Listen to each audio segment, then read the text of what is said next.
Bismillahirrahmanirrahim. Assalamualaikum warahmatullahi wabarakatuh. Alhamdulillah wassalatu wassalamu ala Rasulillah wa ala alihi wa sahbihi wa mawalah wa la haula wa la quwata illa billahi wa ba'du. Alhamdulillah, di pagi hari ini kembali kita duduk untuk berthalabul ilmi, melanjutkan kajian tafsir dari juz Amma, dan kita masuk pada surah Al-Balad. Surah Al-Balad secara tartib dari mushaf dia adalah surat ke-90 dan memiliki ayat 20 serta memiliki kalimat 82 kalimat dan memiliki huruf 335 huruf, dan merupakan surah Makkiyah, turun sebelum hijrah Nabi sallallahu alaihi wa ala alihi wasallam. A'udzubillahi minasyaitonir rajim. Bismillahirrahmanirrahim. La uqsimu bihadzal balad. Aku bersumpah dengan negeri Mekah. Wa anta hillun bihadzal balad. Dan engkau wahai Muhammad bertempat tinggal di negeri Mekah. Wa walidin wa ma walad. Dan demi hubungan antara ayah dan anak. Laqad khalaqnal insana fi kabad. Dan sungguh kami menciptakan manusia itu berada dalam susah payah. Ayahsabu alla yaqdira alaihi ahad. Apakah manusia mengira bahwa tidak ada satupun yang berkuasa atasnya? Yaqulu ahlaqtu malal lubada, sehingga dia mengatakan, aku telah menghabiskan seluruh hartaku yang banyak. Ayahsabu allam yarahu ahad. Apakah dia mengira bahwa dia tidak ada satupun yang melihatnya? Alam naj'al lahu ainain. Bukankah kami telah menjadikan untuknya sepasang mata? Walisanan wa syafatain. Dan lidah serta sepasang bibir. Wa hadainahu najdain. Dan kami telah menunjukkan kepadanya dua jalan, maksudnya kebaikan dan kejahatan. Kemudian Allah mengatakan falak tahamal aqabah.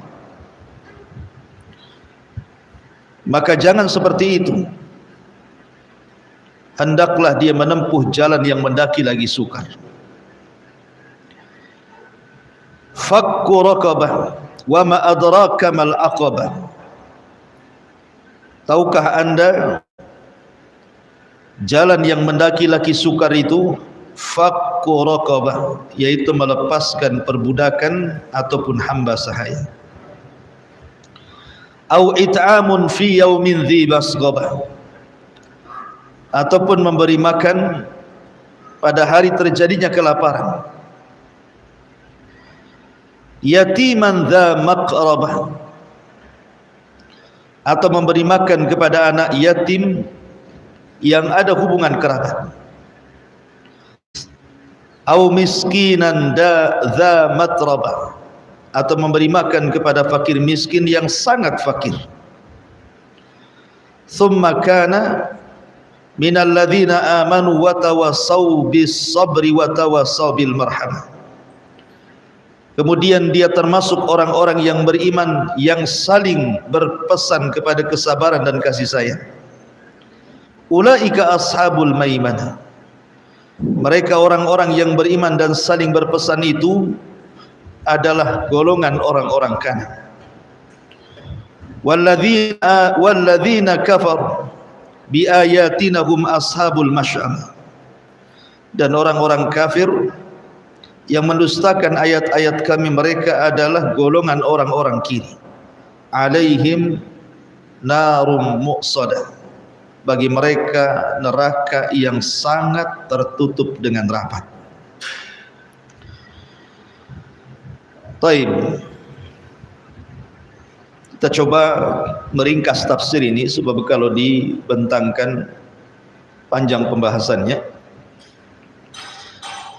Allah Subhanahu wa taala berfirman, la uqsimu bihadzal balad. Aku bersumpah dengan negeri Mekah. Surah Al-Balad sebelumnya kalau dari depan itu jatuh setelah suratul Fajri. Wal fajri wa layalin ashri yang nanti kita akan bahas. Suratul Fajri ini menjelaskan kepada kita tentang golongan-golongan yang akan masuk neraka. Seperti balla tukrimunal yatim, orang yang tidak menghargai anak yatim. Wala tahaduna ala ta'amil miskin, tidak memerintahkan orang untuk membantu memberi makan fakir miskin. Wa ta'kuluna turatsa aklan lama, mengambil hak waris yang bukan haknya dengan cara memakan yang haram. Wa tuhibbunal mala hubban jamma, melampau dalam mencintai harta. Ini sifat-sifat orang-orang kafir, sifat orang-orang yang ashabun nar. Sementara suratul Balad ini kebalikannya. Allah Subhanahu wa taala ingin menerangkan kepada kita bahwa di sana ada amalan-amalan yang akan memasukkan kita ke dalam surga. Di antaranya fakku raqabah, memerdekakan budak. Au it'amun fi yaumin dzi masghaba, memberi makan orang-orang yang sedang kelaparan. Yatiman dza maqrabah, membantu anak-anak yatim yang ada hubungan kerabat. Au miskinan dza matrabah, atau membantu orang miskin yang sangat fakir. Kemudian juga bertawassul, artinya memberikan pesan kesabaran dan kasih sayang. Ini semua sifat-sifat orang yang beriman. Jadi kalau suratul Fajar menjelaskan sifat-sifat ashabun nar, penduduk neraka, kalau suratul Balad ingin menjelaskan tentang sifat-sifat penduduk surga. Itu alaqah hubungan antara suratul Fajar dengan suratul Balad. Lah ketika Allah Subhanahu wa taala mengatakan la uqsimu bihadzal balad, aku bersumpah dengan negeri Mekah. Di sini Allah Subhanahu wa taala khususkan sumpah dengan negeri Mekah yang sebelumnya dalam suratul Tin itu sumpahnya digabungkan dengan negeri-negeri yang lainnya. Seperti Allah mengatakan wattini wazaitun wa turi sirina wa hadzal baladil amin. Di sini digabungkan. Wattini wazaitun, Allah bersumpah dengan dua tempat yang diturunkan padanya Nabi, Irak dan Syam. Kemudian wa turi sinin Mesir. Kemudian wa hadzal baladil amin Mekah. Jadi dalam surah Tin itu Allah sebutkan Mekah dengan tiga negeri yang lainnya, Irak, Syam, Mesir, Mekah. Gitu ya dalam surah Tin itu. Karena hanya di empat tempat inilah diutus para nabi. Tapi suratul Balad ini Allah khususkan tentang Mekah sumpahnya ini. Karena dari seluruh negeri tidak ada yang lebih mulia di kolong langit melebihi Mekah. Makanya Allah khususkan la uqsimu bihadzal balad, aku bersumpah dengan negeri Mekah. Taib, di sini ada kalimat la itu dalam bahasa Arab tidak. Sementara setelahnya uqsimu, aku bersumpah bihadzal balad, dengan negeri ini. Maksudnya apa? Tidak, aku bersumpah dengan negeri ini, maksudnya Mekah. Yang masyhur dari ulama mufassirin itu ada 3 penafsiran. Penafsiran yang pertama bahwa la di sini la zaidah. La zaidah itu maksudnya la li taukid, hanya untuk memperkuat saja.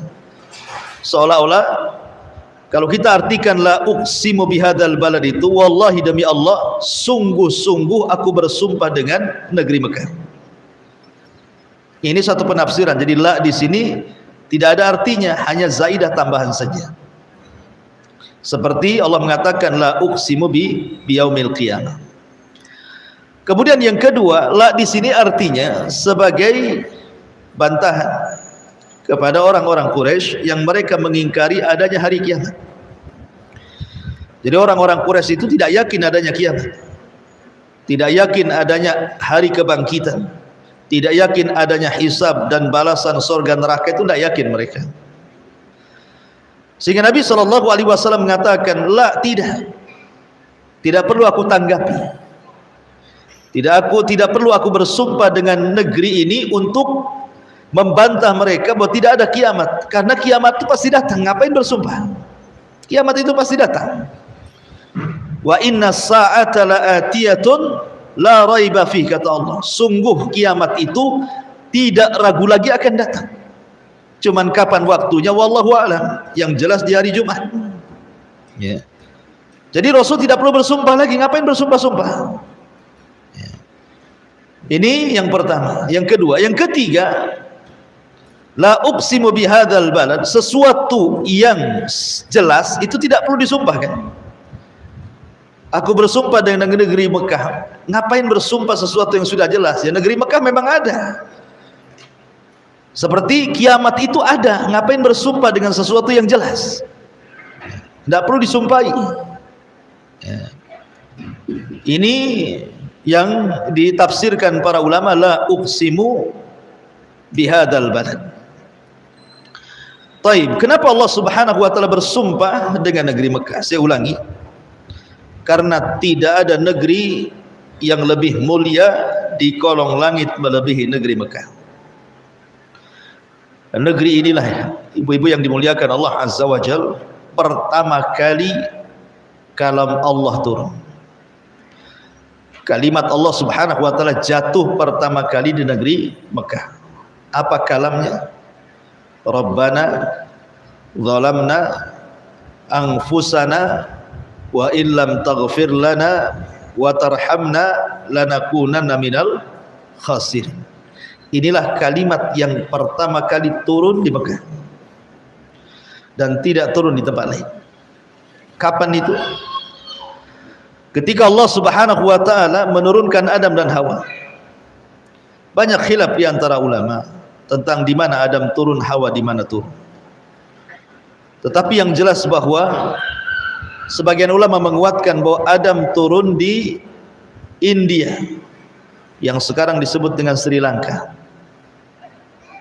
Sri Lanka menurut bahasa mereka itu negeri yang mulia, karena turunnya Adam, konon di sana ada bekas kaki turunnya Adam. Kemudian Sri Lanka itu dikenal dengan siwaknya. Siwak yang paling wangi di dunia itu ada di Sri Lanka sana. Jadi Adam turun di Sri Lanka. Walaupun sekali lagi ini khilaf, walaupun Quran tidak menjelaskan. Ada juga yang mengatakan Hawa turun di Jeddah. Makanya Jeddah disebut Jeddah dari kalimat nenek. Nenek itu bahasa Arabnya Jaddah. Kalau kakek Jaddun, kalau nenek Jaddatun. Makanya Jeddah diambil dari Jaddah karena nenek Hawa turun di situ. Bagaimana kemudian bisa berjumpa antara Adam dan Hawa? Allah Subhanahu wa taala memberikan sinyal ataupun tanda dengan menurunkan Hajar Aswad dari sorga ke bumi. Ketika turunnya Hajar Aswad itu bercahaya. Ya. Kemudian turun di Mekah. Disitulah Adam dan Hawa melihat cahaya. Makanya kemudian keduanya berjalan ke satu titik itu. Ketika semakin dekat yang disebut dengan daerah Muzdalifah, akhirnya kemudian perjumpaan keduanya di satu titik yang disebut dengan Arafah. Arafah, kalau orang mau melamar kemudian kenalan dulu disebut ta'aruf. Arafah itu diambil dari ta'aruf kan, kenalan. Ketika berjumpa Adam kenal Hawa, Hawa kenal Adam, makanya tempatnya disebut Arafah. Disitulah kalimat tadi turun. Keduanya menyesal karena sudah bermaksiat kepada Allah Azza wa Jal, maka Allah jatuhkan kalimat tobat, Rabbana zalamna anfusana wa illam taghfir lana wa tarhamna lanakunanna minal khasirin. Rabbana zalamna, ya Allah kami telah menzalimi diri kami. Fa illam taghfir lana wa tarhamna, jika engkau tidak mengampuni dosa kami dan tidak memberikan kasih sayangmu kepada kami, lanakunanna minal khasirin, tentu kami menjadi orang yang rugi. Maka kemudian Adam mengucap kalimat itu, Hawa pun mengucap kalimat itu, dan inilah kalimat yang pertama turun dari langit dan kalimat yang pertama diucapkan Adam dan Hawa. Dan Allah Subhanahu wa taala terima tobat keduanya. Setelah Allah Subhanahu wa taala terima tobat keduanya, maka Allah halalkan untuk masuk ke tanah haram. Maka dari Arafah menuju Mekah, menuju Ka'bah. Karena Ka'bah sudah dibangun sebelumnya oleh malaikat. Ya. Ketika sampai saja kemudian di Ka'bah, maka keduanya tawaf dan beribadah kepada Allah Subhanahu wa taala. Maka keagungan Mekah yang kedua adalah negeri yang pertama kali diibadahi manusia di alam semesta. Siapa? Adam dan Hawa. Maka Mekah menjadi tempat yang sangat mulia dari seluruh negeri-negeri manapun. Baru setelah Mekah ada namanya Madinah, sehingga disebut Haramaini, dua tanah suci, dan tidak ada tanah suci ketiga. Tidak sebagaimana prasangka orang-orang Syiah, ada tanah suci yang lebih suci dibandingkan Mekah dan Madinah, kemudian mengarah ke Irak, ke Karbala sana. Tidak ada tanah sesuci Karbala, arealnya jauh lebih besar dibandingkan tanah haram. Ya. Bahkan orang-orang Syiah kemudian mereka menjadikan rukun salat itu tidak sah dianggap sujud ketika belum menyentuh dahinya tanah Karbala. Sehingga orang Syiah itu memproduksi di tanah Karbala itu koin-koin dari tanah Karbala untuk diletakkan di tempat sujud. Jadi koinnya taruh di tempat sujud, kemudian sujud, dahinya harus nempel di koin itu. Harus sujud ke tanah Karbala. Kemudian dilirik Cina. Oh, bisa ditiru nih. Koin Karbala itu diproduksi sama Cina. Jadi koin Karbala made in Cina. Ketipu orang Syiah. Ma'asyiral muslimat yang dimuliakan Allah Azza wa Jalla, la uqsimu bihadzal balad. Dan Mekah yang sudah semulia itu bertambah-tambah kemuliaannya ketika lahirnya Nabi. Makin mulia lagi Mekah itu. Dan bertambah-tambah kemuliaannya Mekah itu ketika Nabi diangkat menjadi Nabi dan Rasul. Dan bertambah-tambah kemuliaan Mekah itu ketika Rasul berhasil membuka pintu Mekah, Fathu Mekah, sehingga membuang berhala-berhala yang disembah oleh orang-orang Quraisy. Ja'al haq wa zahaqal batil, innal batila kana zahuqa. Datang kebenaran, hancur kebatilan. Dan bertambah-tambah mulia lagi ketika kemudian Mekah ini dijadikan kiblat bagi kiblat kaum muslimin di seluruh dunia. Qad nara taqalluba wajhika fis sama' falanwalliyannaka kiblatan tardaha. Kami akan palingkan untukmu wahai Muhammad kiblat yang kau sukai, maksudnya Ka'bah. Dan bertambah-tambah kemuliaannya ketika seluruh kaum muslimin setiap tahun datang untuk berkunjung ke tanah haram dan melaksanakan ibadah yang sangat mulia, Hajjatul Akbar, satu di antara rukun Islam. La uqsimu bihadzal balad. Kemudian Allah mengatakan wa anta hillun bihadzal balad. Wa anta, dan engkau wahai Muhammad, hillun, halal, bihadzal balad, untuk bertempat tinggal di Mekah. Boleh. Dan inilah yang menjadikan Mekah itu mulia karena dua perkara sebenarnya. Kenapa Mekah menjadi mulia? Karena dua perkara. Pertama, wujudul Ka'bah, karena adanya Ka'bah. Yang kedua, karena wujudnya Rasul ada di situ. Ya. Makanya bertambah kemuliaannya dengan adanya Ka'bah dan kemuliaan Rasul yang memang lahir di Mekah. Diangkat menjadi Nabi dan Rasul juga di Mekah. Dan dari Mekah inilah kemudian mengalir cahaya Islam ke seantero dunia sampai ke Masjid Puskopkar yang lagi dibangun ini. Wa anta hillun bihadzal balad. Ada juga yang mengatakan wa anta hillun, dan engkau Muhammad hillun, halal. Maksudnya halal di sini apa? Maksudnya Rasul halal untuk melakukan sesuatu yang tadinya haram jadi boleh. Tanah haram kan, Mekah itu tanah haram, artinya haram. Hal-hal yang di Mekah itu banyak yang tidak boleh dilanggar. Tidak boleh membunuh. Jangankan membunuh, buat niat jahat saja tidak boleh. Ibu nih di Batam sini, mau niat jahat di Mekah aja akan diadab. Belum sampai di Mekah, niatnya saja sudah akan diadab. Nudzikhu min adzabin alim, akan diadab dengan azab yang pedih. Baru niat tuh. Saya niat umroh lah, sekalian nyopet di sana. Pemanya kan. Niat kan, belum berangkat tuh. Itu saja sudah diancam azab. Apalagi betul-betul bukan nyopet, ngerampok lagi. Kalau copet 1.000-2.000, kalau dapatnya dolar banyak itu rampok namanya. Artinya bahwa niat saja sudah tidak boleh karena banyak aturan dan langgar. Membunuh hewan, mematahkan pohon aja tidak boleh di sana. Jadi banyak aturan-aturan di tanah haram itu. Kalau lihat dompet jangan diambil, ya, karena kalaupun mau diambil diserahkan ke polisi, diamankan.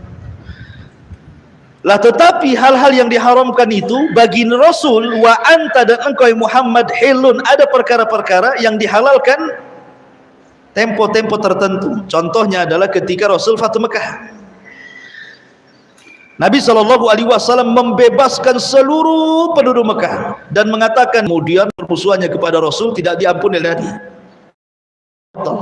Bunuh dia, walaupun dia sembunyi di balik Ka'bah, di kiswah Ka'bah, bunuh dia katanya. Karena sudah melampaui kejahatan, dibunuh akhirnya.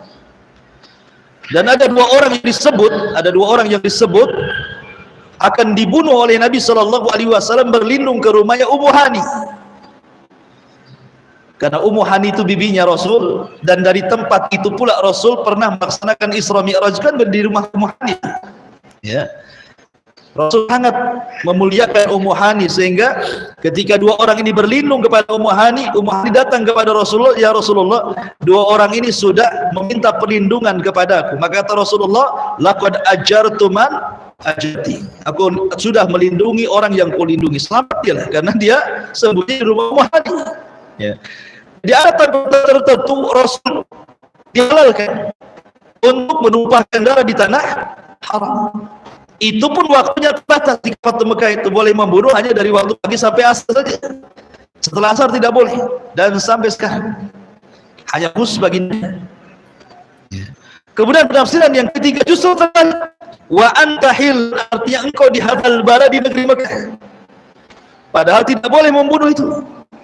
Siapa yang merencanakan pembunuhan? Orang-orang Quraisy yang dipimpin oleh Fir'aunnya umat ini siapa? Abu Jahal ngadakan rapat di mana? Di Darin Nadwah. Dari Nadwah ini yang membangun kakek Nabi, tetapi digunakan rapat untuk membunuh Nabi. Kan ajar tuh. Ketika rapat pula datang Syekhun Najd, orang tua dari Najd, dan Najd itu terkenal pandai bicara.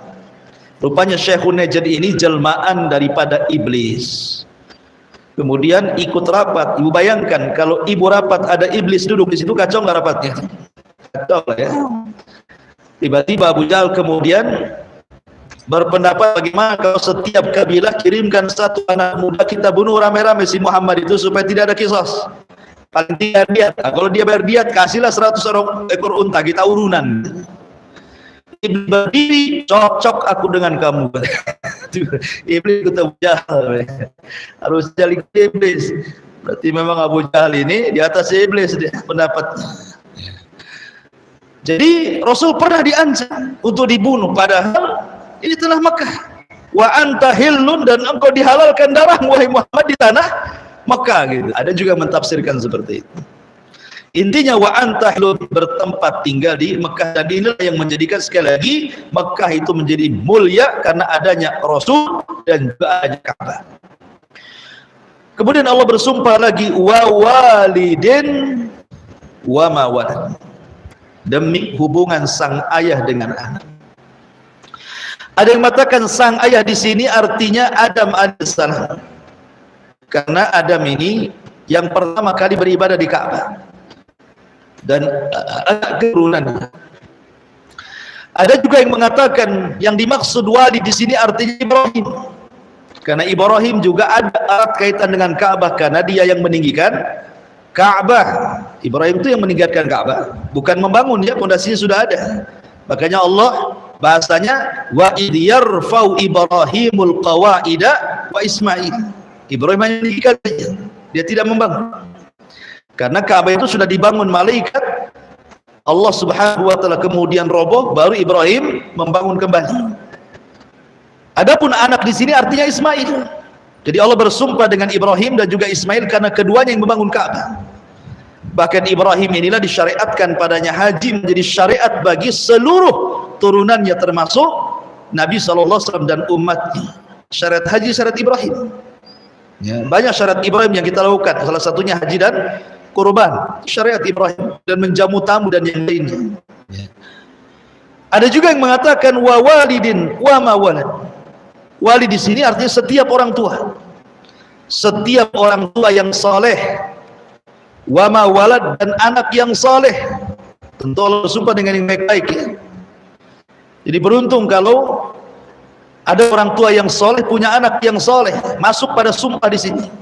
Wa walidin wa ma walad. Ada juga yang mengatakan wa walidin artinya wa walidin, dan yang memiliki keturunan. Wa ma di sini nafi, artinya tidak. Walad, tidak punya keturunan, artinya yang punya keturunan dan yang tidak punya keturunan. Jadi orang-orang yang mandul Allah takdirkan mandul, tidak mesti, karena itu bukan sebuah kekurangan, bukan sebuah cacat dalam rumah tangga. Bisa ngangkat anak kan gitu ya.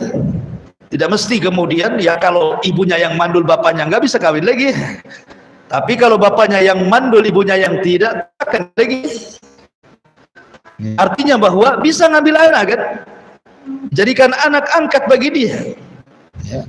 Jadi Allah mengatakan wa ma walad, ya maksudnya tidak punya keturunan, jadi tidak perlu. Nah ini takdir Allah, ada yang punya keturunan, ada yang tidak punya keturunan, dua-duanya dijadikan sumpah. Kemudian untuk apa sumpah-sumpah ini? Mau jawab sumpahnya di sini, laqad khalaqnal insana fi kabad. Sungguh kesah. Ma'asyiral muslimat yang dimuliakan Allah Azza wa Jalla, kabad itu diambil dari kata-kata kabid. Kabid itu artinya hati. Kalau kalau kabid dan bahasa kitanya hati. Ya. Karena bahasanya yang sering sakit itu hati. Sakit hati saya. Kalau sakit jantung cepat bawa ke dokter. Ya. Kalau sakit hati itu tidak bisa dibawa ke dokter.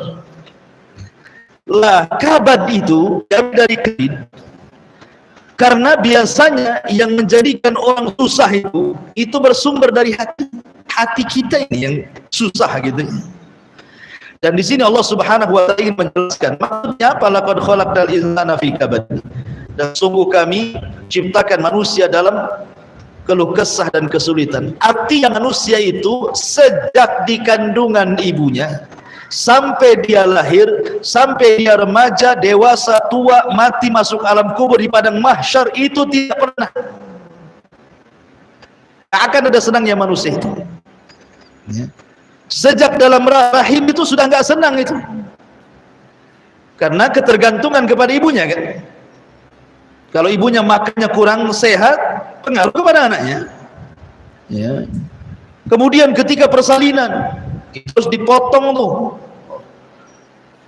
udah sulit lagi kan, nanti brojol, nggak bisa makan langsung sendiri, tetap disuapi, tetap disusui, ya kan. Nanti belajar ngomong, nggak bisa dia langsung ngomong, manggil Umi Abi, mana ada ceritanya, aneh tuh banyak kalau langsung ngomong. Diajari ngomong dulu, ngaco ngomongnya, biarin dulu lah, namanya anak kecil kan, lama-lama pasti. Nanti tumbuh gigi, demam dia, udah sulit tuh. Ya, nanti belajar jalan, sakit badan, nasi nangis sih kalau mau tidur. Nanti lagi sudah besar, masuk TK, masuk SD, nanti SMP, SMA, kuliah, sudah lulus kuliah masih juga ngerepotin orang tuanya. Mak, kirimlah katanya. Kamu sudah kuliah, akalmu di mana? Ya. Harusnya sudah mandiri kan, enggak mandiri juga. Dan itu kan anak-anak itu kan banyak tuh enggak mandiri. Lulus kuliah masih makan di rumah. Nanti mau kawin mikir ya kerja apa, buat rumah gitu ya. Nanti sudah kawin punya anak, gimana kasih makan anak ini kan? Nanti tua sedikit banyak penyakit, stres, jalan pun susah. Ya, napas dan mengap-ngap, jantungan, stroke, susah, susah. Nanti mati pula ngerepotin orang. Nanti masuk kubur, ada lagi fitnah kubur, makin sulit lagi. Sempat dapat azab kubur, makin stres lagi. Kemudian kiamat dibangkitkan di padang mahsyar, sulit lagi. Jadi manusia sejak janin sampai apakah dia layak masuk surga atau neraka, dua-duanya sulit. Apalagi yang ujungnya masuk neraka, makin sulitnya kekal abadi itu. Itu maksudnya kabad di sini maksudnya. Manusia itu begitu sulit. Maka ada istilah para ulama, manusia itu tidak akan kenyang beramal soleh sampai kedua kali. Terus dua-duanya, kata Abu Bakar Siddiq radhiyallahu anhu, kalau seandainya kaki kananku menginjak kaki kiri, sering saya kisahkan ini kisahnya Al-Hafidh Ibnu Hajar Al-Asqalani rahimahullahu ta'ala dengan seorang Yahudi yang fakir, miskin, kere gitu ya. Udah kafir, kere lagi. Jadi ketika itu Al-Hafidh Ibnu Hajar menjadi qadhi, menjadi seorang kepala pengadilan tertinggi di Mesir. Namanya kepala pengadilan tentu dijamin oleh negara, kendaraannya, pakaiannya, gajinya, rumahnya, semua oleh negara dijamin. Enak hidupnya. Ya. Jadi suatu ketika dia ke pasar, Al-Hafidh Ibnu Hajar ini membawa kendaraan, membawa tunggangan. Ya kalau sekarang bawa mobil mewah kan itu. Oh, orang satu pasar heboh. Ada ulama besar datang ke pasar. Wah, datanglah orang itu mencium tangannya, menghormati, bertanya agama macam-macam. Rupanya di pojok pasar ada orang Yahudi, miskin, kere, fakir lagi. Mandang siapa orang itu ya? Maka orang sebelahnya, wailak, celaka engkau, itu ulama kami, Al-Hafidh Ibnu Hajar Al-Asqalani yang mengarang kitab Bulughul Maram, Fathul Bari gitu ya. Kok enak kali hidupnya ya katanya. Boleh nggak saya temukan dengan dia gitu ya? Ah boleh, saya antar kamu. Maka orang Yahudi fakir ini mendekati Al-Hafidh Ibnu Hajar, kemudian kenalan. Kata Al-Hafidh Ibnu Hajar, siapa kamu? Saya orang kafir menurut kacamatamu, saya orang Yahudi. Ah, orang Yahudi, mau apa kamu? Kata orang Yahudi, saya ingin bertanya sesuatu kepada anda wahai iman. Ah silahkan. Kata orang Yahudi, aku pernah mendengar agamamu mengatakan bahwa dunia ini ad-dunya sijnul mu'min wa jannatul kafir. Dunia ini penjara bagi orang-orang yang beriman, tapi sorga bagi orang dunia ini penjara bagi orang-orang yang beriman dan sorga bagi orang-orang kafir. Benar nggak kalimat ini? Kata Nabi SAW betul, kata Al-Hafidh betul, itu sabda Nabi kan. Kalau menurut saya tidak benar hadis itu. Lah kenapa? Saya ini orang kafir menurut engkau kan, tapi hidup saya susah. Saya terpenjara di dunia ini. Cari makan saja pontang-panting, kepala di bawah kaki di atas bahasanya. Kamu ini sorga menurut saya. Padahal kamu ini menurut keyakinanmu kau beriman, saya ini orang kafir. Tapi enak hidupmu ya, kasih kendaraan, kasih gaji, kasih baju, ya hidup dijamin kerajaan, tidak seperti saya katanya. Gitu. Jadi Al-Hafidh Ibnu Hajar seorang alim, jawabannya sudah hadir, tidak perlu mikir panjang. Ya ya, enggak gitu. Ya, kata Al-Hafidh Ibnu Hajar, iya menurutmu seperti itu.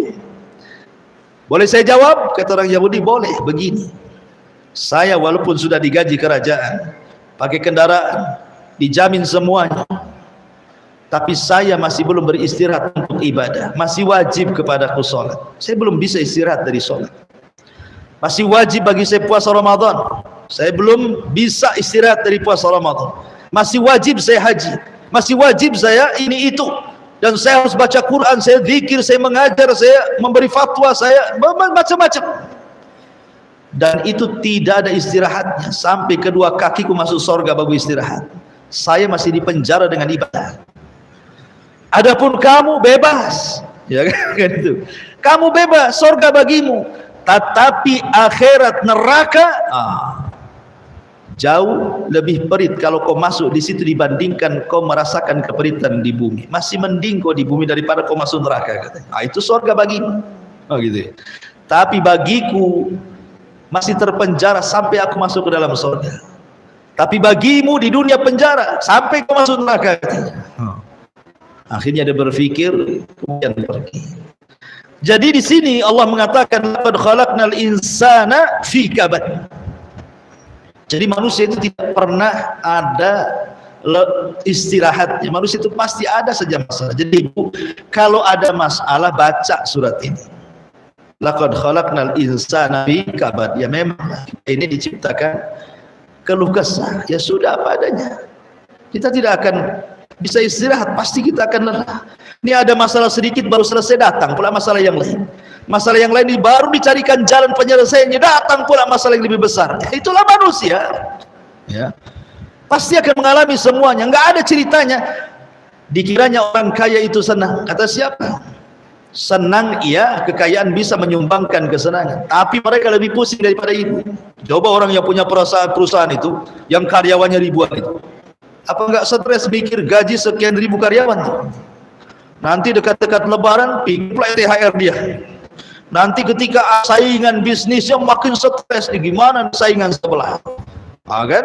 Nanti ketika jungkir balik kayak corona kemarin, langsung bukan hanya gulung tikar itu usahanya, otaknya mau ikut gulung tikar dia.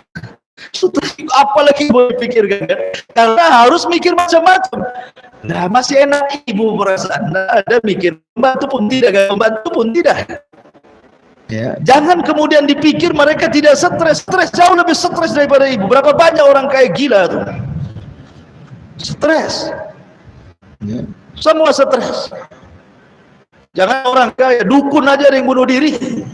Kenapa? Karena sepi pasien. Bunuh diri itu. Di mana itu, di Bekasi itu, di mana itu ya? Bunuh diri dukun coba. Jadi intinya bahwa laqad khalaqnal insana fi kabad. Manusia itu pasti keluh kesah. Cerita itu, Ustaz siapa cerita itu? Jadi ada istri kedua. Mungkin dia merasa dizalimi terus sama suaminya. Nama istri kedua dizalimi sama suami, minta cerai. Ya. Akhirnya dia ke masjid. Salatlah di masjid. Imamnya pula baca surah Al-Balad. Laqad khalaqnal insana fi kabad, katanya. Gitu ya. Pikirlah istrinya kan mungkin tahu bahasa Arab lah gitu. Iya memang. Ya gimana? Belum tentu juga saya minta cerai atau cerai saya bahagia kan? Namanya belum tentu. Oke, sekarang saya dizalimi suami saya. Kemudian saya minta cerai.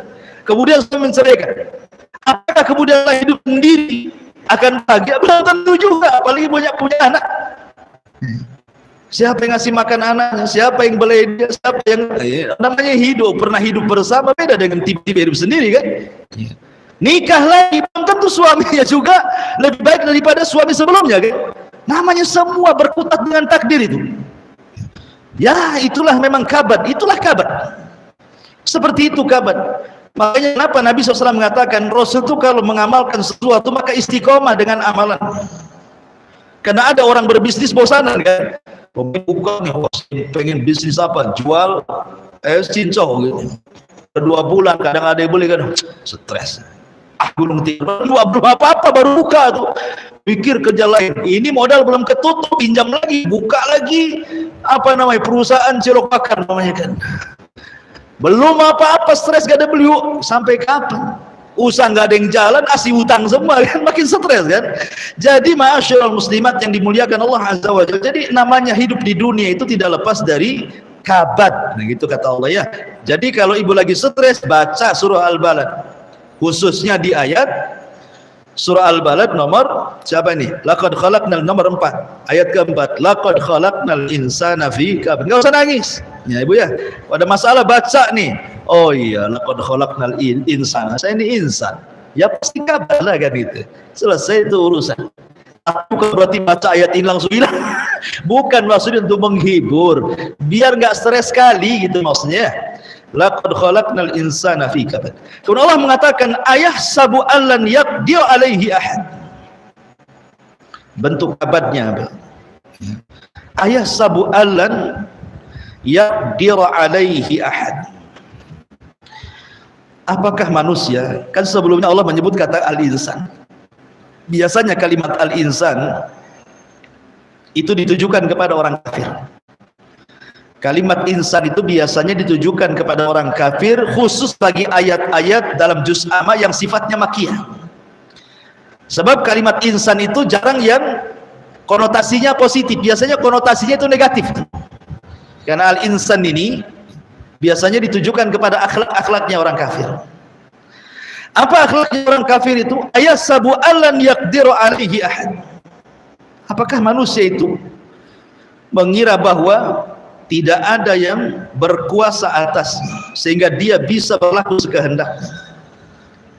Itu akhlaknya orang kafir, rasa tidak kuasa, rasa tidak ada yang berkuasa, dialah yang berkuasa kepada dirinya sendiri, merasa cukup. Makanya ketika Allah Subhanahu wa taala mengatakan kalla innal insana la yatgha an ra'ahu, terkenakan itu sekali-kali manusia itu akan mudah melampaui batas kalau dia merasa cukup. Salah satu ketika dia merasa cukup karena merasa tidak dikuasai, dia nggak yakin dengan Tuhan. Tuhan itu menguasai kita, dia ingin bebas dari Tuhannya. Seperti apa sifatnya? Yaqulu ahlaktu malubda. Dia mengatakan karena aku telah menghabiskan harta yang banyak. Betul kan? Ini daratan poya-poya. Poya-poya itu akhlaknya orang kafir. Maka saya herankan kadang-kadang konten-konten selebritis gitu kan, setiap hari wah gitu, rumah yang apa nggak sakit hati orang miskin tuh ya. Nanti baru mau beli mobil tuh, belum jadi tuh udah diumumkan. Kalau sudah jadi langsung di-share langsung kan gitu. Nanti dari bisa tidak, Allah ya Rabbi jangan. Apa yang dibanggakan dari mobil itu? Nggak ada. Ya, mau mobil bagus, mobil nggak bagus sama saja kok tunggangannya. Itu juga kan itu. Artinya jangan sampai kemudian melampaui batas. Boleh kita ini membeli mobil bagus, tapi jelas keperluannya kan itu.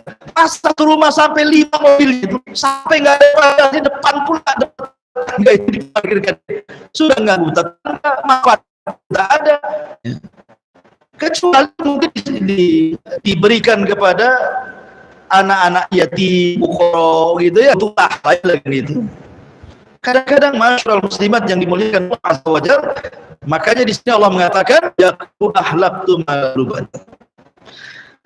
Ada yang mengatakan yaqulu ahlaktu maluban ini turun kepada orang Al-Haris ibn Amir ibn Nufail. Dia itu sebenarnya orang kafir masuk Islam. Orang kafir masuk Islam. Kemudian dia banyak melakukan pelanggaran dalam Islam. Namanya pelanggaran dalam Islam itu kan ada kafar. Seperti jima di bulan Ramadan kafar, jima pakai 60 kan itu. Dalam kafar jihad juga sama. Dalam kafar sumpah juga sama. Kemudian dalam Islam ada zakat, ada sedekah. Jadi yang merasa hartanya habis untuk itu saja katanya. Dia rugi ketika dia bersedekah. Dia rugi ketika dia berkafar. Dia rugi ketika dia berzakat itu. Sehingga dia mengatakan yaqulu ahlaktu malalubadan. Harusnya ketika harta kita dibelanjakan kepada yang baik itu kan senang, harusnya pas. Justru menyesal apabila dibelanjakan kepada yang maksiat. Ini terbalik pula orang ini. Al-Harith ibn Amir ibn Nufail ini. Ya. sehingga akhirnya kemudian sampailah kepada Tuhan, melampaui batas, sehingga dia pun kemudian berani mengatakan yaqulu ahlaktu malal badal. Tapi ada juga mengatakan bahwa ini turun kepada orang kafir, turun kepada orang kafir seperti Abu Jahal dan yang lainnya, bahwa mereka dengan kekayaannya itu sudah senang telah memusuhi Nabi. Ya, jadi memusuhi Nabi itu dengan kekayaannya. Seperti umpamanya lihat bagaimana istrinya Abu Sufyan sebelum masuk Islam kan, Hindun ibn Utbah, sampai kalungnya dijual hanya untuk memusuhi Nabi. Maka di akhirat kalungnya diganti dengan sabut kelapa dan dimakan. Fiji dihabmi masad kan gitu ya. Kasih sabut kelapa dibakar tuh gara-gara kalungnya dijual untuk membiayai Nabi. Ya. Jadi berpoya-poya untuk maksiat itu, apalagi sampai memusuhi Allah dan Rasulnya, itu akhlak orang kafir. Dalam masalah makan saja kita ada aturan dalam Islam, kulu washrabu wala tusrifu kan gitu ya. Makan secukupnya, minum secukupnya, jangan berlebih, karena mubadir itu kanu ikhwana syaitan, karena berlebih itu kawan syaitan, dan itu akhlaknya orang kafir. Dan dikhawatirkan yang kita buat itu sebenarnya yang menjadikan syaratnya rezeki. Jangan salah ya, terkadang mungkin suami ngeluh sama ibu ya, lagi sepi job, aduh perusahaan lagi ini nampaknya lagi ada masalah kan itu ya, sehingga berdampak kepada saya, dan begitu seterusnya. Jangan-jangan kemudian terdapat kesulitan-kesulitan dalam kehidupan itu karena kita berlaku sesuatu yang sangat remeh. Dari remeh itu dampaknya itu maksudnya. Contohnya harus makan berdua cukup mungkin berapa on aja beras, ibu pula 1 kilo dimasukkan ke Magicom tuh. 2 hari habis, basi, buang. Kan? Itu mubazir kan? Ketika tidak syukur maka Allah kurangi nikmatnya. Ketika kita syukur itulah Allah tambah. Nah, gitu ya, harus tahu rahasia-rahasia kenapa dalam keluarga memangnya kok suami agak seret usahanya, coba ini nggak ada masalah, mungkin bisa introspeksi ke dalam gitu. Baik. Ayah sabu alam yarahu ahad. Ayah sabu alam yarahu ahad. Apakah dia mengira bahwa tidak ada satupun yang melihat? Ketika dia menghabiskan hartanya berpoya-poya, jalan sana jalan sini gitu ya, dan dia merasa bangga kalau sudah ke Singapura umpamanya, wah ada selfie di sana sama singanya gitu ya. Kemudian ke Australia, ke Amsterdam sana ya. Kemudian kemana lagi? Ke Amerika, ke mana-mana, ke Korea sana, ke Hong Kong. Sebutkan negara lagi mana? Barelah.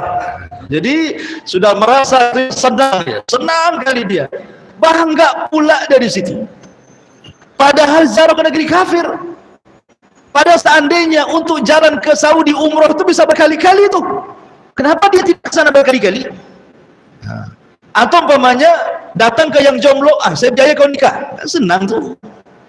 Itu amalan soleh kan itu. Ini jelas-jelas tetangganya jomblo, dia bolak-balik pula ke Australia. Nggak punya hati dia. Ya. Jadi di sini Allah mengatakan ayat sabu alam yarahu ahad. Jangan ngira kau lakukan seperti itu tidak ada yang tahu. Ada, Allah tahu, Allah menyaksikan kamu. Kemudian Allah ingatkan nikmat-nikmat ini. Alam naj'al ayn. Bukankah kami yang memberi kedua mata? Syukuri mata itu. Lihat kepada yang halal. Mata ini mata dari Allah Subhanahu wa taala. Karena kalau umpamanya harta sudah dihambur-hamburkan nih, pasti mata pun memandang yang haram. Kalau harta yang dihamburkan, namanya jalan kemana, ke Australia, ke Singapura, ke Amerika, sepanjang jalan itu pemandangan kita dihadapkan kepada yang hal-hal yang haram. Apalagi negeri-negeri yang banyak syubhat. Kemudian Allah mengatakan lisan wa syafat. Lisan juga dan 2 bibir. Nikmat dari Allah, gunakan untuk bicara dengan bicara yang baik. Karena biasanya orang yang diberikan kekayaan itu biasanya lisannya tidak pernah dijaga kan? Kenapa? Karena pengaruh sombong, ya. Pengaruh kesombongan dan pengaruh kepelitan sehingga lisannya itu mudah kufur. Mudah kufur, merasa bahwa hartanya itu karena Allah sayang dengan dia. Rabbi akraman, katanya. Rabbku sedang memuliakanku, karena kalau Allah menghinakanku nggak mungkin saya kaya. Nah, gitu ya. Sekali digulung tikar oleh Allah, dia mengatakan Rabbi ahanan. Oh, baru tahu Allah sedang menghinakan aku, katanya. Nggak begitu, ya. Tapi syukuri bahwa semua adalah karunia Allah, karena kekayaan itu bukan kemuliaan. Orang kafir juga kaya, orang Islam juga kaya. Lah, apa bedanya? Ya. Kemudian Allah mengatakan wahadainahun zain, loh, kami sudah pilih kedua jalan. Hartamu loh, kamu punya harta nih, Allah kasih dua jalan. Nih, satu nyumbang fuqara wal masakin, surga kamu. Nah, ya. Yang satu nih jalan-jalan yang enggak jelas, hanya untuk dibuang-buang aja, neraka kamu di situ. Sudah kasih dua jalan, nih pilih mana? Ya. Makanya Allah mengatakan falak tahamal aqabah, jangan seperti itu. Jalan ke surga adalah jalan yang sukar lagi mendaki.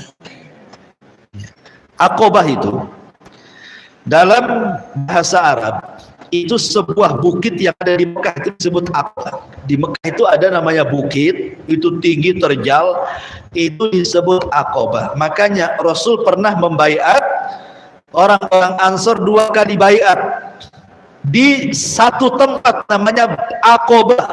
Makanya baiat yang pertama disebut baiat Aqabah pertama, baiat yang kedua baiat Aqabah yang kedua, karena tempatnya di Aqabah tuh. Untuk menuju Aqabah itu bukan mudah, karena Aqabah itu bukit yang terjal. Jadi kalau kita jalan di sela-sela itu untuk naik ke atas itu ada bebatuan. Kadang kita harus loncat batu, kadang kita harus mecah batu, ya. Kadang kita harus nyempit-nyempit gitu ke batu, baru sampai di atas. Itulah artinya falak tahamal Aqabah. Ittahama itu artinya menerobos. Ya, Aqabah itu gunung yang berliku-liku dan berbatu, sulit untuk sampai di sana. Dan itu perlu keberanian. Kalau orang penakut nggak akan naik bukit, kan, bukan? Apalagi jalannya lenggak-lenggok kayak ular, banyak batu kiri kanannya, kan? Kalau nggak berani nggak akan naik ke atas. Perlu adanya kepercayaan diri, keberanian, keikhlasan, baru bisa naik ke atas, itu kesabaran. Kalau nggak sabar, nggak berani, nggak sungguh-sungguh, akan sampai naik ke atas bukit itu. Lah, Mekah itu dikelilingi bukit batu tuh kayak gitu. Coba sulit dulu itu haji harus naik ke bukit, turun lagi ke bukit gitu, kan. Luar biasa, bisa jatuh terkadang. Lah, Allah ingin katakan, daripada engkau habiskan hartamu loh untuk nggak jelas itu, ya kenapa tidak kamu berikan kepada mereka-mereka, ya walaupun jalannya itu falak tahamal Aqabah, sulit. Ya. Lihat, ini Allah Subhanahu wa taala ingin mengkias antara orang yang berjalan ke gunung Aqabah dengan begitu sulitnya dan berjalan ke surga. Bahwa ke surga itu tidak mudah loh. Sama dengan engkau berjalan ke bukit Aqabah itu loh, maksudnya begitu. Lain dengan membuang-buang harta, mudah. Kalau maksiat itu tinggal dorong jegur saja dia. Dan semuanya asik-asik kalau maksiat itu, kan. Nggak ada yang nggak asik maksiat itu. Apa yang nggak asik dengan maksiat? Maksiat itu asik-asik, tapi sebentar saja asik. Ketika maksiat, habis hilang maksiatnya, stres dia. Begini ibu ya, boleh saya analogikan. Bersedekah itu ujian harta. Sedekah itu ujian harta. Bayangkan bu, suami ibu kerja dari pagi sampai sore, banting tulang, nggak pulang ke rumah. Wah, sudah keringat bercucuran. Kadang-kadang tengok suami ibu datang itu muka udah kusut, kasihan kadang-kadang. Ya nggak tahu yang kasihan, kadang-kadang nggak kasihan juga ya, bos. Jadi udah kusut, udah stres, ngoroknya pun kalau capek kali 1 kilo kedengaran gitu, kan. Wah, ini suami saya capek kali, nampak dari ngoroknya. Jadi tiba-tiba kemudian di sebelah ada orang miskin. Allah tuntut untuk bantu. Allah tuntut untuk bantu, kan. Kalau dia tidak bantu karena takut kalau hartanya itu habis, menunjukkan bahwa sedekah itu perlu keberanian. Tidak akan sedekah, ya. Perlu kesabaran, karena harta itu ada ujiannya. Ujiannya memberi sesuatu kepada orang yang nggak ada hubung kait dengan pekerjaan. Saya tiba-tiba kata Allah, beri hartamu kepada orang itu. Kadang-kadang orang itu tidak kita kenal. disuruh kasih. Ini kan ujian, ngasih atau enggak kan begitu ya? Harus begitu, ini ujian harta. Kadang-kadang Allah menguji mengeluarkan harta itu kepada orang yang tidak kita kenal, atau kita kenal tapi tidak ikut-ikut nimbrung dalam usaha kita. Tahu-tahu suruh dibagi saja, enak kali. Tapi begitulah ujian harta. Harus bisa. Dan orang yang bisa melakukan seperti ini hanyalah para pemberani, seperti pemberaninya orang naik ke bukit Aqabah. Gitu ya. Kalau bisa naik ke bukit Aqabah Anda berani, seperti itulah orang sedekah. Jadi orang bersedekah itu adalah sifatnya orang berani, dan orang yang tidak bersedekah itu sifatnya orang penakut. Karena syaitan selalu membisikkan kepada orang yang bersedekah, ya'idukumul faqra, jangan infak nanti fakir. Nah, setan itu ngomong gitu. Ya, jadi kan disusupkan pada dia sekuler, jangan infak 100.000, hilang pula di dompet 100.000 nanti. Dia gak yakin, lain dengan malaikat, infak 100.000 Allah ganti 700 kali lipat hartamu. Kan itu ya kalau paradigma Quran. Ini enggak. Ya. Makanya Allah contohkan di sini apa yang disebut dengan Aqabah di situ. Yang kalau kita jalan itu penuh dengan berbatu, sulit, sukar dan tinggi. Allah mengatakan wa ma adraka mal aqabah. Apa sih Aqabah itu, jalan yang sukar itu? Fakku raqabah. Yang pertama, fakku raqabah, memerdekakan budak. Ya kan? Memerdekakan dari perbudakan. Makanya saking mulianya memerdekakan budak di zaman Rasul itu, banyak para sahabat yang mereka melakukannya. Bahkan Abu Bakar Siddiq di awal dakwahnya saja 7 orang yang sedang disiksa dimerdekakan sama Abu Bakar. Salah satunya Bilal bin Rabah, Hubayb ibn Arad, Habib atau Khabbab ibn Arad, kemudian Zunairah, ya kan? Banyak lagi. 7 orang yang disiksa itu dimerdekakan Abu Bakar. Bukan 7 orang saja, banyak lagi. Sampai ayahnya marah sama Abu Bakar ini. Abu Bakar, kata Abu Quhafah, yang benar saja kau memerdekakan budak itu. Kenapa kau yang lemah-lemah kau ambil, kau beli?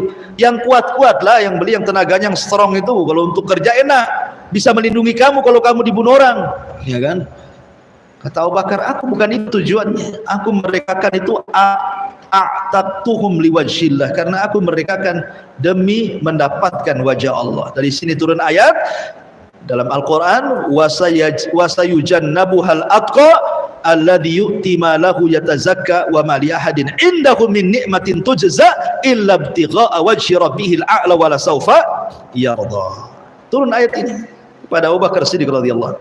Utsman setiap Jumat dia memerdekakan budak.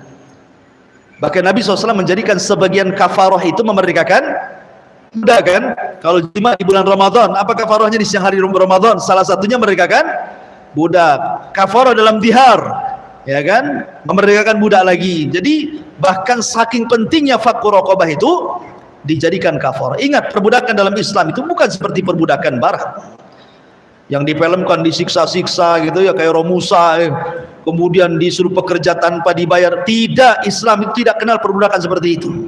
Budak itu dianggap keluarga dalam Islam itu. Bahkan kalau ada kisah itu, budak dimerdekakan oleh tuannya nggak senang, maunya jadi budak aja. Kata kenapa? Karena belum tentu kalau dimerdekakan dia bisa cari makan sendiri, bisa cari kerja sendiri, ada tempat nginap sendiri, beli pakaian sendiri. Tapi kalau sama tuannya, dikasih tempat tinggal, dikasih makan, dikasih minum, dia nggak stres cari kerja, yang penting kan hidup untuk makan. Jadi makanya Rasul itu sebelum mati, yang diwasiatkan pertama adalah sholat, kemudian masalah budak kan, as-salatu salatu wa ma malakat aimanukum, jaga sholat, dan jaga hamba sahaya kalian, kata Rasulullah. Sampai seperti itu ya, fakku raqabah. Kemudian Allah mengatakan au it'amun fi yaumin dzi masghaba, atau memberi makan di hari ketika terjadi kelaparan. Seperti apa? Pamannya terjadi pengungsian di negara yang konflik, ya kan? Dulu Yaman konflik, kemudian Suriah konflik, sampai ngungsi di tenda-tenda, sampai kelaparan gitu ya, sampai datang penyakit busung lapar itu. Sumbang tuh. Itu fakku raqabah tuh. Ya, wa ma adrak, itu adalah aqabah. Wa ma adraka mal aqabah. Apa itu aqabah? Itulah aqabah. Ya, memberi makan kepada fakir miskin yang jelas-jelas miskin gitu maksudnya. Yang memang sedang kelaparan, seperti di zaman Umar kalau tidak salah, itu Abu Bakar. Terjadi paceklik Umar. Terjadi paceklik hebat.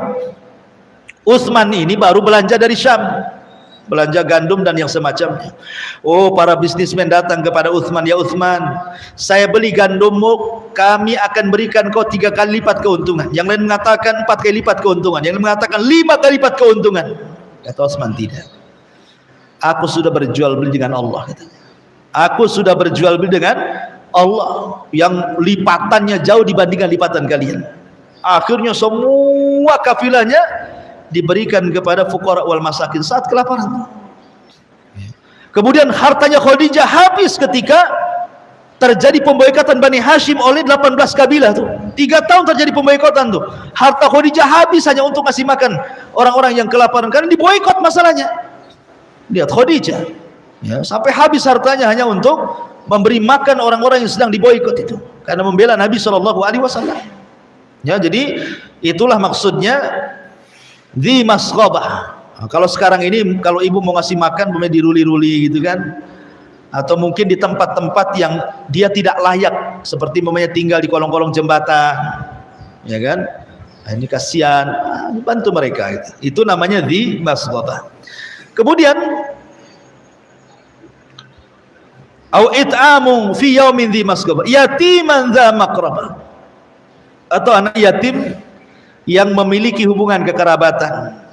Ibu punya saudara sekandung seibu sebapak gitu ya, atau ponakan sekandung seibu sebapak, suaminya meninggal, kemudian punya anak kecil, hidupnya susah, ambillah anaknya. Kalau tidak mau hidup satu rumah, biarlah anakmu saya biayai, saya kirim per bulannya berapa itu biayanya, sampai dia balik. Berarti ibu sudah mengkafil anak yatim kan itu. Tidak harus sampai dia tua, tidak usah, sampai balik saja. Kalau laki-laki 15 tahun, kalau perempuan 9 tahun kan itu. Berarti itu sudah mengkafil anak yatim. Kemudian au miskinan dha matrobah, atau orang miskin yang dha matrobah. Matrobah itu diambil dari tanah, artinya orang miskin yang nggak punya rumah.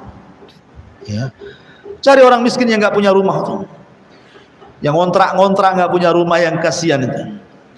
Kemudian Allah mengatakan tsumma kana minal ladzina amanu, tsumma kana minal ladzina amanu, kemudian dia termasuk orang-orang yang beriman, wa amilus shalihat, wa tawassau bis sabri, dan orang yang saling berpesan dengan kesabaran, wa tawassau bil marhamah, dan saling berpesan dengan kasih sayang. Maksudnya dua sifat yang baik bagi orang-orang yang beriman adalah saling berpesan dengan kesabaran. Sabar itu ada tingkatan, dan sabar itu ada 9 tingkatan.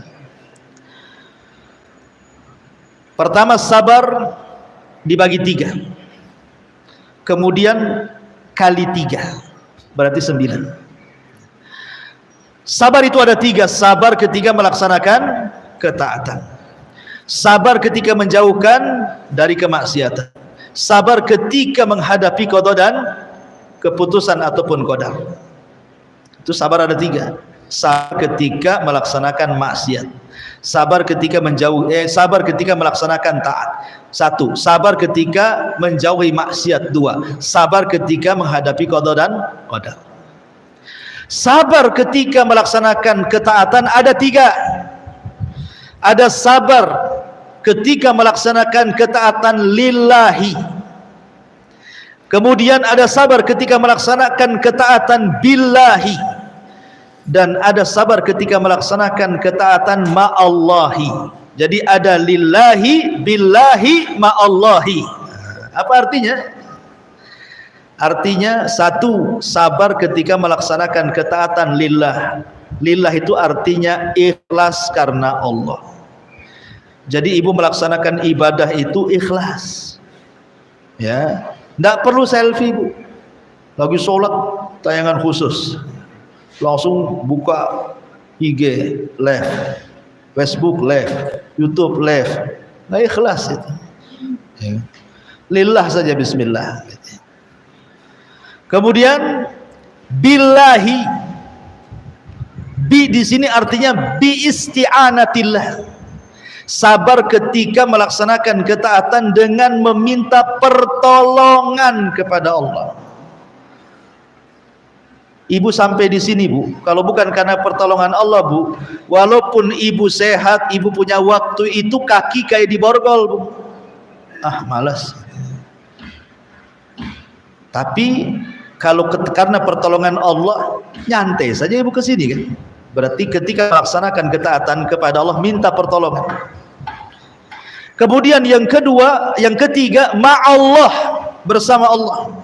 Ketika ibu melaksanakan ketaatan kepada Allah, rasakan bahwa Allah bersama kita sehingga tertanam sifat muraqabah. Ya, bahwa ibu itu sedang diawasi, sehingga ketika sedang diawasi makin khusyuk sholatnya, makin khusyuk ngajinya, dengan cara nyender di tiang sambil manggut-manggut. Itu khusyuk di pengajian tuh biasanya kayak gitu. Seolah-olah dia sedang diawasi Allah, Bu. Ya. Itu ma'allah artinya.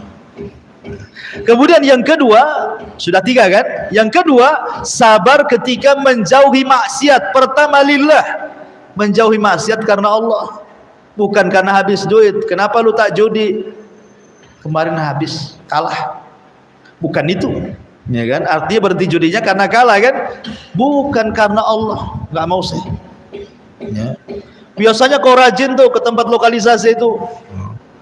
Enggak, saya sudah datang ke dokter kemarin. Kamu terkena penyakit AIDS katanya. Makanya saya berhenti, kata dokter, berhenti saya berhenti katanya. Jadi bukan karena Allah. Kata dokter, dokter kayak Tuhan bagi dia. Ya kan? Kata dokter enggak boleh. Quran dari dulu enggak boleh tetap aja dia melakukannya kan. Belum ada bukti masalahnya. Bukan itu lillah, karena Allah.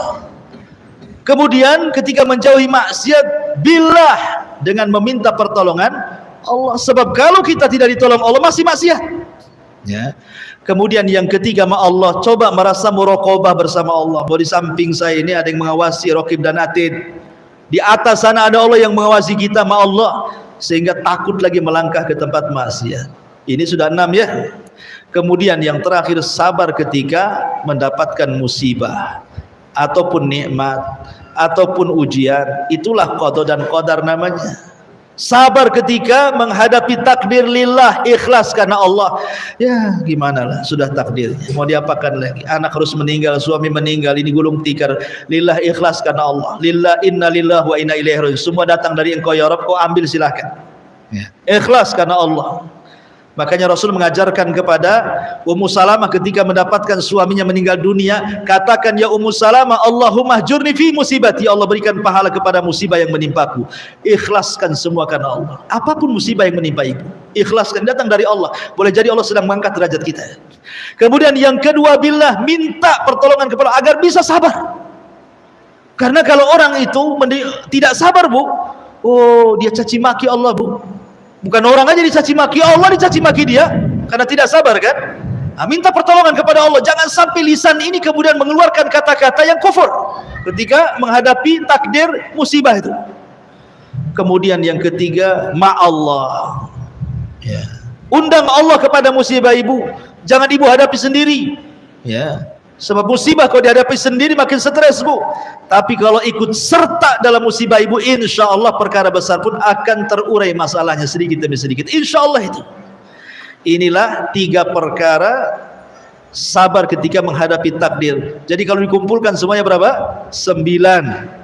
Inilah tingkat kesabaran itu. Kalau ibu bisa 9 dapat, insya Allah ibu dapat pahala bighairi hisab, tanpa ada batas. Karena Allah mengatakan, innama yuwaffas sabirina ajrahum bighairi hisab. Orang-orang yang sabar itu akan dapat pahala tanpa hisab, tanpa batas. Kemudian Allah mengatakan, wa tawasaw bil marhamah, memberikan pesan dengan kasih sayang.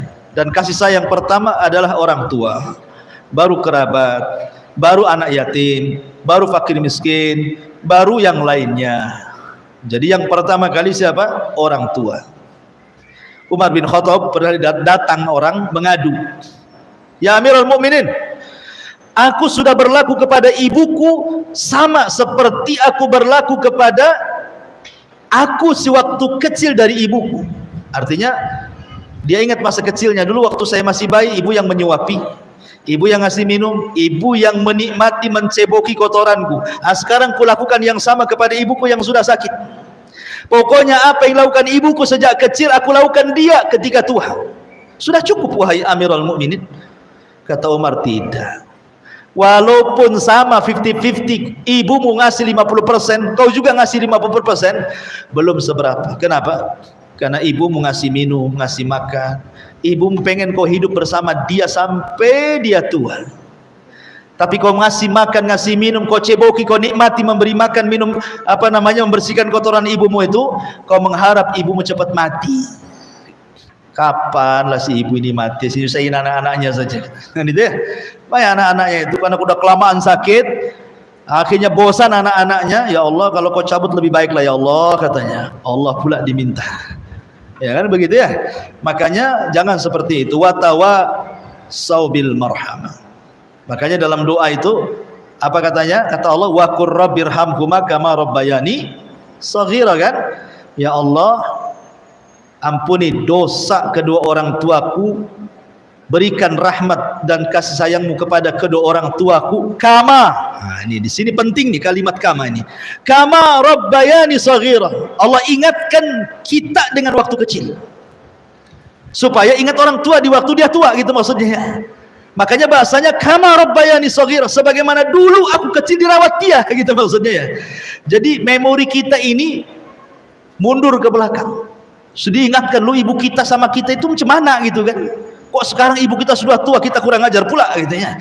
Makanya di sini kalimat rahmat itu penting. Wa tawasau bil marham. Ulaika ashabul maiman. Mereka adalah orang-orang yang punya sifat-sifat baik ini akan menjadi penduduk sorga, dan mereka adalah ashabul maimanah. Mereka adalah golongan-golongan kanan.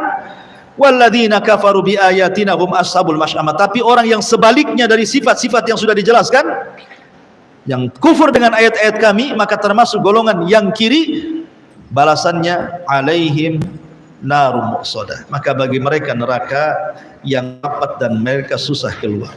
Wallahu alam. Ini diantara singkat saja tafsir surah Al-Balad. Baik, sebelum saya tutup, silakan kalau ada yang mau bertanya.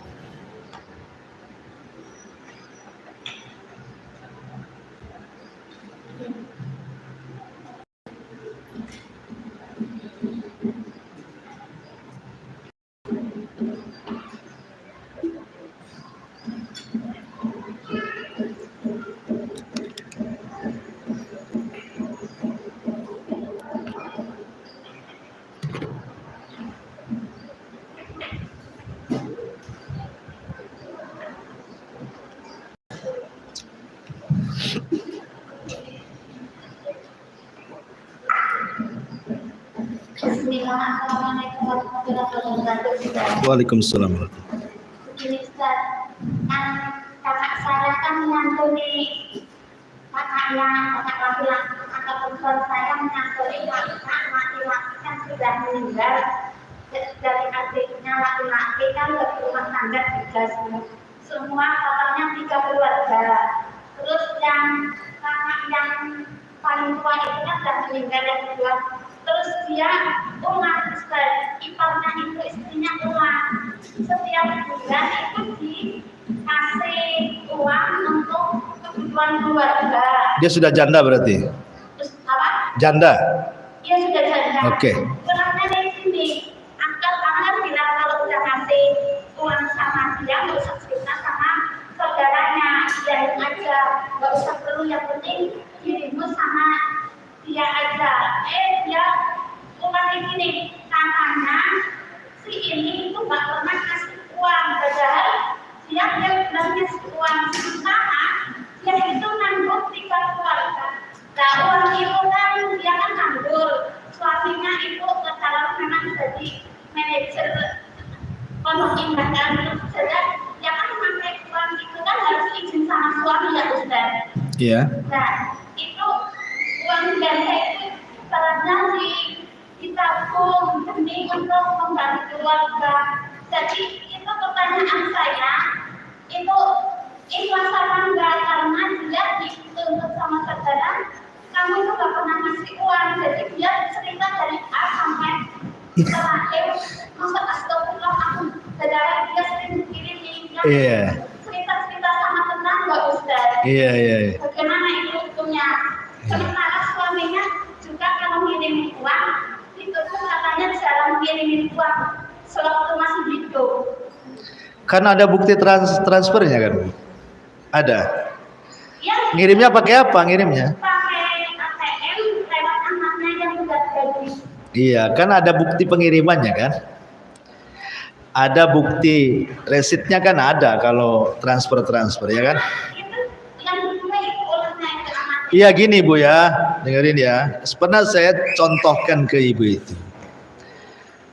Ada amalan ria itu yang sifatnya kepancing kan? Ini namanya ria kepancing namanya. Awalnya ikhlas jadi ria. Nah gitu maksudnya ya. Seperti saya contohkan dulu, ada orang nyumbang ke Masjid Nurul Hidayah. Kemudian kata saya sebagai bendahara, siapa namanya Bu? Oh, enggak usah. Ustadz, kasih aja Abdullah di situ. Besoknya nyumbang lagi. Atas nama siapa Bu? Oh, enggak usah. Abdullah saja, hamba Allah. Pampanglah Abdullah sampai 10 di situ. Pada satu orang. Tetangganya ngomel-ngomel, kau ini kaya masjid depan rumah nggak jadi katanya. Kepancing dia, kok nggak tahu 10 Abdullah itu yang dipampang. Siapa itu? Tanya tuh sama Ustaz Abu Merot. Itu saya semua itu Abdullah di situ tuh. Itu dia kepancing. Nah, seperti itulah contohnya. Ya. Nyambung nggak Bu? Maksudnya gini Bu, kan dia dituduh oleh saudaranya tidak pernah nyumbang kan? Padahal dia nyumbang dari awal sampai akhir. Akhirnya kepancing, dia diceritakan dari awal sampai akhir. Saya lo nyumbang 3 keluarga saya tanggung kan itu. Itu satu, jangan kepancing. Biarkan aja lah orang-orang itu ngomong. Ya. Kalaupun harus pembuktian supaya tidak terjadi fitnah melebar-lebar itu, ya cukup sekali saja dijelaskan, tapi bukan lewat kita, lewat orang yang kita sumbang. Ya kan? Lewat yang kita sumbang, jadikan jelas. Kalau kita bisa saja dusta kan, orang yang sumbang. Kalaupun harus, bukan ingin ria, tidak, supaya meredakan fitnah, supaya dia nggak ngomong-ngomong terus jadi dosa. Ya. Tapi kalau saya sebaiknya biarin saja, biarkanlah anjing menggonggong kapilah tetap berlalu. Jangan gara-gara seperti itu kemudian daripada saya nyumbang, saya pula dibilang nggak nyumbang, nggak nyumbang sekali, akhirnya memberhentikan sumbangan namanya. Jadi kemudian yang kedua, masalah sumbangan, kalau memang itu uang solid milik istri, ya tidak apa-apa. Istri punya usaha sendiri, umpamanya jual beli online, dapat untung, ya itu kan uang istri. Atau sebelum nikah, istri pernah menikah dengan suami yang lama, dia punya kos-kosan, suaminya meninggal, nikah lagi, berarti kan kos-kosan itu milik istri. Berarti penghasilannya murni milik istri kan? Silakan, terserah, itu milik dia, asal jangan untuk poya-poya. Tapi kalau suami yang ngasih makan, dia yang kerja, ya tetaplah harus izin suami. Atau umpamanya kalau pandai-pandai istri, walaupun tidak izin, umpamanya suami ngasih nih per bulannya 5 juta, umpamanya habis untuk rumah tangga cuman bisa diminimalis sampai 4 juta, saya tabung 1 juta. Itulah yang disedekahkan ke orang tua dia kan. Pandai-pandailah. Tapi jangan mencolok kali. Kemarin udah kangkung, sekarang kangkung lagi. Kemarin kangkung, sekarang bayam lagi. Kemana duit? Rupanya 4 juta yang disimpan, 1 juta mulai dibelanjakan. Iyalah, suaminya makin kurus lah si tahu tempe. Jadi harus izin kalau seperti itu. Iya. Begini, dia kan bilang nanti aku mau ngirim lagi, aku kasih saran, kasih aja sama buleknya, tujuannya biar belasan juga anak-anak yang ada SMA sama ibunya, karena ada yang masih kecil, umur SD. Pokoknya Bu, intinya terserah bagaimanapun caranya, tapi hindari dalam hal bersedekah itu ria, gitu saja. Terserah mau caranya gimana saja. Dan sebaik-baik sedekah itu sedekatus sir. Sedekah yang orang tidak tahu itu sebaik-baik sedekah satu dunia. Dan itu paling mudah, paling mudah. Sedekatus sir itu. Ibu belanja ke pasar, carilah tukang sayur yang paling susah, tahu kehidupannya dia orang susah jual sayur di pasar, ya kan? Beli harganya berapa ini satu ikat? 8.000, kasih 10.000, nah enggak usah lah, kembaliannya saya balik. Itu sedekatus sir itu namanya. Enggak ada yang tahu kan, cuman kita kan sama dia kan. Padahal kita niatnya 2.000 sedekah. Walaupun 2.000 tapi itu sedekah paling mantap tuh. Karena tidak ada yang tahu orang kan. Taunya orang kita sedang jual beli. Ya, taunya kan kita yang beli. Atau ibu nih sebagai penjual buah, nampaknya orang susah nih jual beli buah. Berapa membeli buah jeruk? Sekilo. Orang tanpa pengetahuan dia udah sekilo, kasih lagi 3 buah, jadi sekilo berapa on? Ambil. Nggak tahu dia kan bahwa buah itu padahal lebih tuh. Itu sedaqatus sir namanya. Inilah yang disebut mana qasamin malis sedekah itu. Kan paling mudah sebenarnya. Makanya kenapa Rasul mengatakan rahimallahu rajulan samhan idza ba wa samhan idza ishtara. Semoga Allah merahmati orang yang kalau menjadi penjual dia punya kasih sayang, kalau menjadi pemberi juga kasih sayang. Caranya kayak gitu. Ada sedaqatus sir di situ. Wallahu a'lam.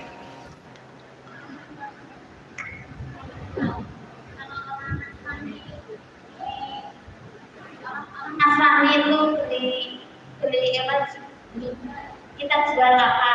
Kalau Nasrani ngasih sisanya nggak usah dikembalikan. Habis itu orang itu nggak baik. Islam itu juru selamat kata mereka.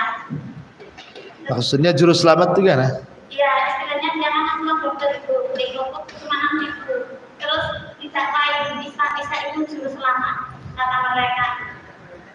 Oh, yang jual orang Nasrani? Yang jual orang Muslim. Yang jual orang Muslim, yang beli? Orang Nasrani. Kalau beli itu bisa itu juru selamat, ya dakwah. Maksud saya dakwah. Oh gitu. Itu balikan aja uang apa gimana? Ya kalau dia mau ngasih nggak ada syarat nggak apa-apa, kan dia yang ngomong gitu, masih dengar lah. Bilang saja Allah yang juru selamat, dibalikin gitu. Kalau dia mengatakan juru selamat, ya Allah juru selamat, gitu. Dibalikin, jangan diam saja, jawab. Sebagaimana Abu Sufyan ketika perang dia mengatakan apa? Dia mengatakan wallata wal uzza, demi Lata dan Uzza. Maka Rasul mengatakan qulu Allahu maulana la maula lakum. Allah pelindungku bukan pelindung kalian. Kalau dia mengatakan tadi apa? Juru selamat. Kita katakan Allah lah juru selamat gitu. Jadi dibalas. Kalau dia ngomong lagi. Ayo kita ngomong-ngomong. Iya. Wallahu a'lam. Baik, sudah ya. Ada lagi? Silakan Bu yang paling belakang.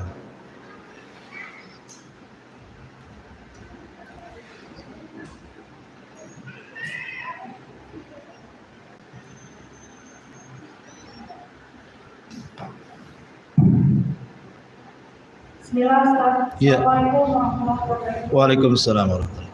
Akan saya izin bertanya, apakah boleh kita melakukan sebuah amalan yang mana amalan itu ada Allah janjikan kebaikan-kebaikan untuk dunia dan akhirat, tapi kita menamakan sebuah amalan itu memang mengharapkan kebaikan dunia itu, yang tidak terlepas juga kebaikan akhirat juga kita harapkan.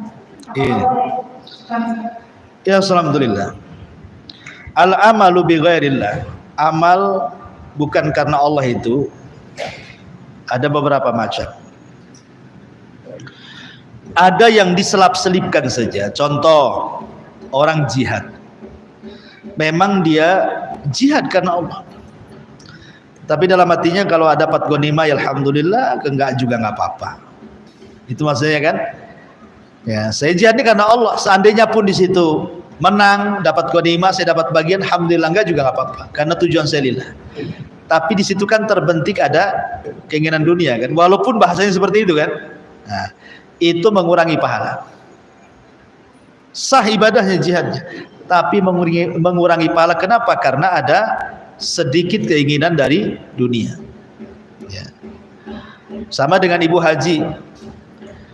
Ya nantilah saya kalau sekalian haji nanti saya mau beli emas lah. Kalau sana murah saya beli, kalau enggak ya udahlah. Niat bisnis. Tapi tetap saya niatnya haji saja, itu kan hanya. Tapi sudah kebayang untuk ke situ. Itu mengurangi pahala. Ya. Kalau seandainya kemudian disejajarkan, ini bahaya. Ya. Apalagi kemudian keinginan dunianya lebih dibandingkan keinginan akhiratnya, nggak akan diterima. Ya, jadi kalau memang ada selipan-selipan dunia di situ, ya kalaupun harus terjadi seperti itu contohnya, yaitu kan tidak mengharap kali gitu kan, tetap tujuannya lillah, dunianya jangan diharap kali, itu saja sudah mengurangi pahala. Apalagi yang di atas itu.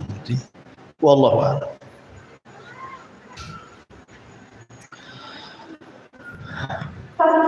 Ya. Terkait ini Ustaz, balasan dari orang. Misalnya seseorang itu memiliki banyak masalah, kemudian di satu titik dia terhijrah dari upaya menuju wilayah Ustaz. Nah, Allah kan maha pengampun ya Ustaz. Ya. Yang dimaksud maha pengampun di sini apakah semua kesalahan yang itu memang dia akan mendapat balasan lagi di dunia atau bagaimana maksud dari maha pengampun? Allah maha pengampun kalau si hamba itu tobat dengan tobatan nasuha. Tobatan nasuha itu ya jelas syarat-syaratnya. Kalau dia memang tobatan nasuha, berjanji tidak akan mengulangi gitu ya. Kemudian juga selain berjanji tidak akan mengulangi, dia pun berusaha untuk mengganti perbuatan yang jahat dulu dengan yang baik supaya bisa menghapuskannya. Kalau ini berkenaan dengan hak manusia, dikembalikan haknya, dan begitu seterusnya dari syarat-syarat tobat, ya Allah pasti akan mengampuni. Tetapi di akhirat tetap catatan-catatan dosa itu akan dibaca. Cuman ada hisabnya sulit, ada hisabnya mudah. Hisabnya mudah itu dia hanya sekedar ditanya dan tidak berkewajiban membantah. Dulu kamu berzina? Ya. Dulu kamu minum khamr? Ya. Dulu kamu korupsi? Ya. Dulu kamu makan riba? Ya. Dulu kamu gini? Ya. Iya. Hanya iya saja. Dia disuruh ngakui saja. Habis selesai dibaca, baru Allah mengatakan, Al-an satartuka wa ghafartu dzambaka. Aku tutupi kesalahanmu dan aku ampuni dosa. Masuk ke gudang surga. Tetapi kalau hisabnya asir sulit, itulah bantah-bantah. Oh berzina? Enggak. Saksi sini. Berzina? Iya dia berzina. Itu namanya sudah bantah-bantahan tuh. Makanya Rasul mengatakan, halah. Siapa yang ketika dihisab terjadi perdebatan, maka hancur orang itu. Ya, jadi kalau mudah itu hanya iktiraf saja, formalitas saja. Tapi kalau yang seperti itu yang masuk, kalau tadi sudah diampuni, tetap dia pun, kalaupun dia sudah diampuni dosa-dosanya, hisab tetap berjalan. Ya cuman tadi bedanya, dia disuruh ngaku saja untuk melengkapi berkas-berkas saja, bahasa kitanya ya formalitas lah gitu ya. Nah, jadi tetap dihisab, kecuali memang orang-orang yang ditentukan mereka tidak akan dihisab dan diadab. Ada kelompoknya ya. Wallahu a'lam. Baik, kira cukup. Subhanallah bihamdika, asyhadu an la ilaha illa anta astaghfiruka. Allahu ta'ala. Assalamualaikum warahmatullahi wabarakatuh. Intinya bahwa tolong berakhlak kepada Allah. Membahas tafsir dari surah Al-Imran. Lahirlah Imam Muslim, Abi Dawud, Tirmidzi, Ibnu Hibban. Jadi ketika Yunus alaihi salatu wassalam terkena undian itu,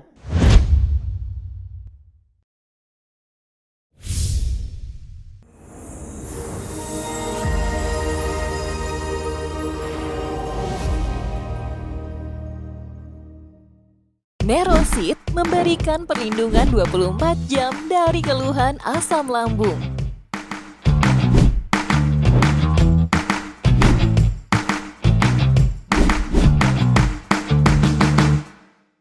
Nerosit memberikan perlindungan 24 jam dari keluhan asam lambung.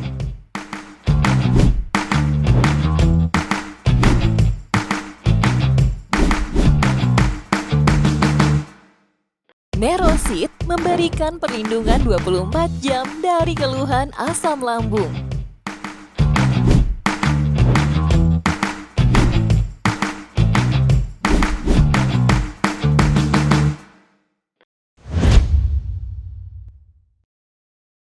Intinya bahwa tolong berakhlak kepada Allah. Membahas tafsir dari surah Al-Imran.